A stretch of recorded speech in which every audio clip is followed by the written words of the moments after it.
আমি ঘরে থাকতে থাকতে বোর হয়ে যাচ্ছি এবং আপনারা আমার ঘরের ভিডিও রান্না দেখতে দেখতে আপনারাও বোর হয়ে যাচ্ছেন।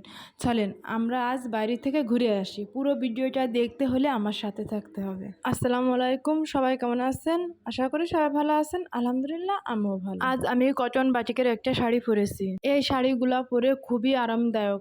আজ অনেক গরম পড়েছে, আজ এত গরম পড়েছে যে বলার বাইরে।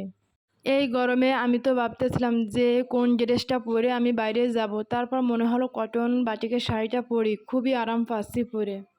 যাই হোক, আপনাদের সাথে কথা বলতে বলতে আমরা বিমান মোড়ের কাছে চলে এসেছি। আমরা যাব আজ মহাস্থানগড়। আমাদের বাসার থেকে যেতে আধা ঘন্টা সময় লাগে। হাইওয়ে রোড থেকে নেমে গ্রামের ভিতর দিয়ে যেতে হয়।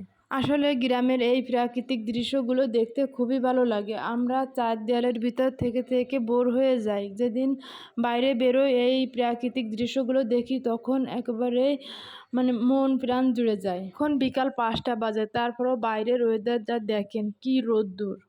এখানে প্রথম এসেই টিকিট কাটতে হয়। এখানে আমার সাথে ছিল আমার শাশুড়ি, ননদ, আমার 2 ছেলে এবং আমার সাহেব। যাই হোক, বলা যায় এখানে আমরা ফুল ফ্যামিলি। এখানে অনেক বছর আগে রাজাদের একটা বাসস্থান। অনেক বছর বলতে তা 17-18 বছর আগের কথা। দেখেন 17-18 বছর আগে মানুষের মাথায় কত বুদ্ধি ছিল। দেখেন সে কতশো বছর আগে এই ইটগুলা গেঁথে রেখে দিছে, ওদের বাউন্ডারিটা গেঁথে রেখে দিছে, তারপরও এখনও তেমনও আছে।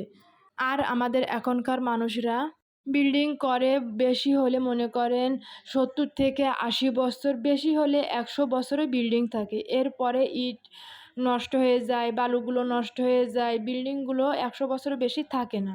এখানে এত সুন্দর দৃশ্য যে এসে সবাই ছবি তুলে, আমিও কিছু ফটো তুলে নিলাম। আজ আমার ভিডিওটি এ পর্যন্ত। সবাই ভালো থাকবেন। আল্লাহ হাফেজ।